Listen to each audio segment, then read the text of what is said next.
Vous voulez apprendre à mieux vous débrouiller avec vos émotions?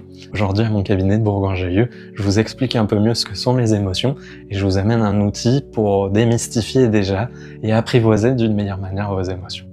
C'est parti! Les émotions, c'est quelque chose qui est chimique à l'intérieur de nous, c'est-à-dire qu'on le veuille ou non, on a des émotions. Tous les jours, tout le monde est traversé par plein d'émotions. C'est normal, des plus ou moins fortes selon ce qui se passe. À chaque fois, une émotion, ça dure, en moyenne, 20 secondes. Ça veut dire quoi? Ça veut dire que si je vis mon émotion pleinement, au moment où elle est là, après généralement elle me laisse tranquille et tout va bien. Si je lutte, je suis contre mon émotion, je la mets de côté, j'essaie de la cacher, généralement c'est un truc qui peut rester, qui va s'installer, qui va peut-être même se stocker, se mémoriser à l'intérieur de moi.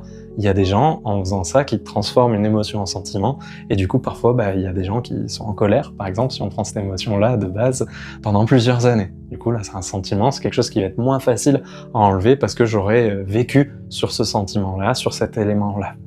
L'idée avec les émotions, du coup, si on peut, c'est d'écouter le message que l'émotion veut nous donner sur ces 20 secondes et qu'est-ce que ça veut dire sur moi par rapport à la situation, par rapport à qui je suis, et derrière pouvoir réagir, agir, interagir du mieux qu'on peut en prenant en compte cette émotion-là. L'idée qu'il y a, c'est que chaque émotion veut dire un truc, comme la peur par exemple, qui a un danger, la colère qu'on a dépassé nos limites et qu'on est en désaccord avec la situation, en conflit avec ce qui se passe. Du coup, si on exprime notre émotion ou si on la vit, et généralement à l'intérieur, notre corps et notre cerveau sont mieux respectés, mieux alignés avec ce qui se passe. Du coup, ça va pouvoir mieux se passer, on va s'apaiser, se soulager à l'intérieur.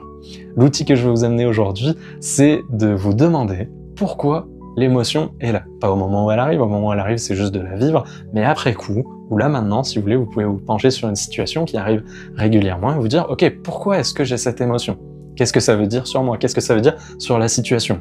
Jusqu'à aujourd'hui, comment est-ce que j'avais réagi? À partir de maintenant, la prochaine fois que cette émotion pointe le bout de son nez, qu'est-ce que je veux faire? Comment j'aimerais réagir différemment? » Et du coup, la prochaine fois que vous êtes dans cette situation, c'est l'idée d'essayer de réagir de cette manière-là, d'avoir un flash un peu, l'idée comme ça, spontanée, de dire « Oui, c'est vrai, je m'étais dit que... » je réagis comme ça. C'est pas toujours évident de le faire et à première vue, on va se dire « Oula, c'est pas évident, j'y pense pas, je sais plus, mince, j'ai oublié, on va y penser après coup la première fois, puis la deuxième fois, troisième fois, la quatrième fois, ça va aller mieux, c'est normal aussi. » Vous allez réapprendre à apprivoiser vos émotions de cette manière-là, d'une bonne manière, en tout cas d'une manière plus intéressante pour vous. J'espère que cette vidéo vous a plu. Si vous avez des questions, des remarques, des choses que vous vous demandez, mettez un commentaire en dessous de cette vidéo, envoyez-moi un message. Si vous voulez travailler vos émotions, vous pouvez prendre rendez-vous directement avec moi pour faire une séance de préparation mentale ou d'hypnose sur mon site internet, alexandremieux.com.